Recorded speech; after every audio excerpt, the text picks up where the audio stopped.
Tyler Durden. Só de ouvir esse nome a gente já pensa em anarquia, em revolução, num belo soco na cara do sistema, né? Mas e se a verdadeira identidade dele não for a de um líder revolucionário? E se for, na verdade, é de um adolescente furioso preso no corpo de um adulto? Pois é, uma nova análise, usando uma teoria da personalidade bem complexa, sugere que o segredo de Tyler Durden não está na política, mas sim na psicologia. Essa frase é poderosa, né? Um verdadeiro grito de guerra. Mas a análise que a gente vai explorar aqui argumenta que a origem disso tudo não está em nenhum manual do revolucionário, não. Está mais por um capítulo bem turbulento de um livro de psicologia da adolescência. Para a gente entender essa ideia toda, vamos quebrar a análise em 5 partes. Primeiro, a gente vai tentar localizar o Tyler num tipo de mapa da psique humana. Depois, vamos investigar a doença do narrador para então entender a cura violenta que é o Tyler. Aí, vamos desmascarar essa falsa revolução dele e, por fim, pensar no que tudo isso diz sobre o nosso mundo de hoje. Ok, vamos direto ao ponto. A tese central aqui é a seguinte: Tyler Durden não deveria ser interpretado como um revolucionário. Ele é, na verdade, a personificação de uma fase muito específica do nosso desenvolvimento. Uma fase que, no caso dele, deu muito, mas muito errado. Para sacar essa tese, a gente precisa conhecer a ferramenta usada na análise, a teoria das 12 camadas da personalidade. Imagina que nosso desenvolvimento não é uma linha reta, mas sim como escalar uma montanha com 12 estágios, 12 paradas. Cada camada dessas representa um jeito novo de ver o mundo, com seus próprios medos e desejos. É como se fosse um mapa da consciência. E aqui está o diagnóstico, direto e reto. De acordo com essa teoria, Tyler Durden está congelado no tempo, especificamente no estágio adolescente da formação do ego. Ele não é um adulto funcional, de jeito nenhum.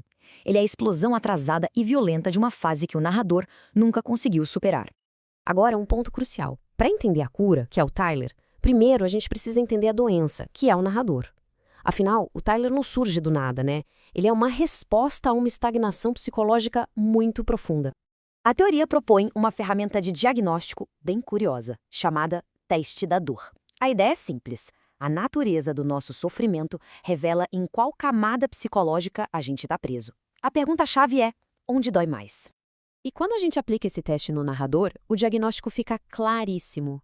Ele vai a grupos de apoio só para receber abraço e consolo. Ele sofre de solidão, de falta de amor.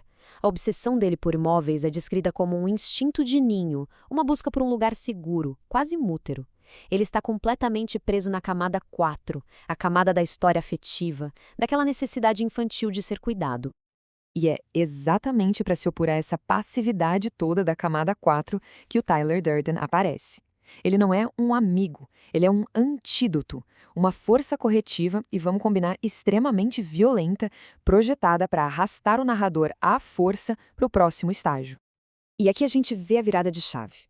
A teoria diz que para sair da camada 4 e entrar na 5, a necessidade de ser amado precisa ser trocada pela necessidade de se provar, de se validar pela própria força.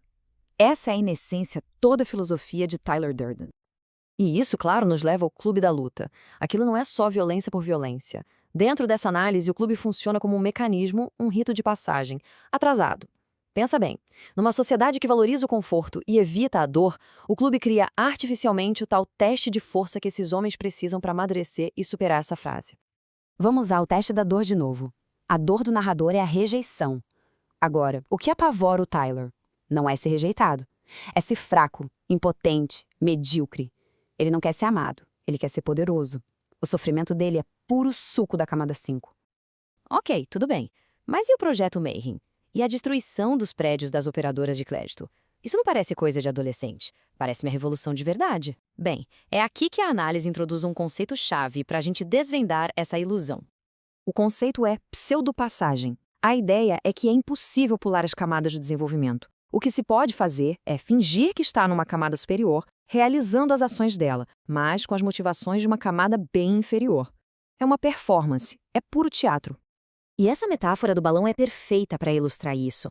O Tyler parece enorme com a escala de um agente histórico, mas por dentro ele é oco. A grandiosidade dele é uma inflação, uma casca, sem a substância da maturidade e do senso de responsabilidade que deveriam sustentar tudo aquilo. Este gráfico resume bem o argumento. A escala das ações dele parece ser da camada 11, a dos grandes agentes históricos.